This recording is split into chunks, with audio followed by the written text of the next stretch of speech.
आज के एपिसोड में पूरी कहानी एक ही सवाल पर अटकी हुई है। क्या पद्मा की मौत के बाद अंजलि शादी तोड़ देगी? माहौल इतना तनावपूर्ण है कि घर की दीवारें भी जैसे कांप रही हों। राघव साफ शब्दों में कह देता है कि घर के दरवाजे बंद कर दो, एक मक्खी तक अंदर नहीं आनी चाहिए। खासकर कोई एडवोकेट तो बिल्कुल नहीं। उसे सबसे ज्यादा डर इसी बात का है कि अगर वह वकील कोर्ट का आर्डर लेकर आ गई तो शादी हर हाल में रुक जाएगी। इस उथल पुथल के बीच अखबार की एक खबर सब कुछ बदल देती है। पद्मा अब इस दुनिया में नहीं रही।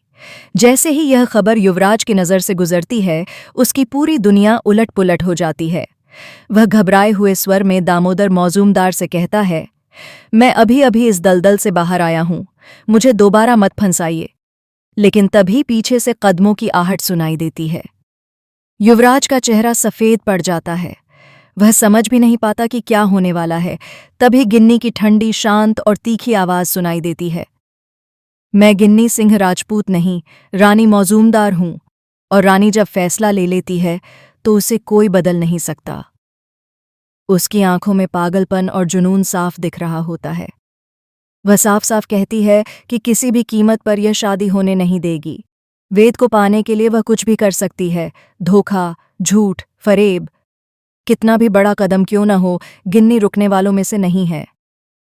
इधर अगर अंजलि नहीं गई तो गिन्नी कोई और वकील ढूंढ लेगी। यह बात अंजलि को चुभ जाती है और वह मजबूत स्वर में कहती है, नहीं, मैं ही जाऊंगी, मैं खुद यह मामला खत्म करूंगी। जब अंजलि अपनी बहन से बात करती है तो उसके स्वर में दर्द छलक रहा होता है। मुझे पद्मा की बॉडी चाहिए, अंतिम संस्कार करना है उसका। लेकिन गिन्नी की निर्ममता तब सामने आती है जब वह बेहद ठंडे लहजे में कहती है, पानी में फेंक दी, खत्म कर दिया।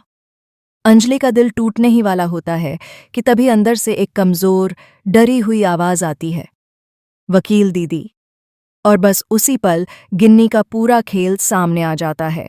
जो सच वह छिपा रही थी, वह खुद उसके ही घर की दीवारों से टकराकर बाहर आ गिरता है। पद्मा जिंदा है। अंजलि को अब सिर्फ एक सीढ़ी चाहिए थी, और वह सीढ़ी बनता है उदय राजवंशी। पंकज और अंजलि मिलकर उदय और प्रताप दोनों राजवंशियों को सबक सिखा देते हैं। उदय को मजबूर किया जाता है कि वह दामोदर को वीडियो कॉल करे। सबके चेहरों का रंग उड़ चुका होता है। इसी दौरान गिन्नी खुद काबू खोकर चिल्ला उठती है, हाँ, पद्मा जिंदा है, मेरे पास है, लोकेशन भी दूंगी। लेकिन जैसे ही वह लोकेशन बताने लगती है, सोनल झटके से फोन छीन लेती है। गिन्नी को तुरंत समझ आ जाता है, वहां अंजलि मौजूद है। खेल अब तेजी से पलटने वाला है। अब सबसे बड़ा सवाल यही है, क्या अंजलि शादी से पहले पद्मा तक पहुंच पाएगी? क्या वह गिन्नी के जाल को काटकर सच को सामने ला पाएगी? या फिर राघव की बंदिशें, दामोदर का डर और गिन्नी का पागलपन शादी को अंजलि से दूर रख देंगे? आगे क्या होता है, ये जानने के लिए देखते रहिए। और एडवोकेट अंजलि अवस्थी की कहानी को फॉलो करना मत भूलिए।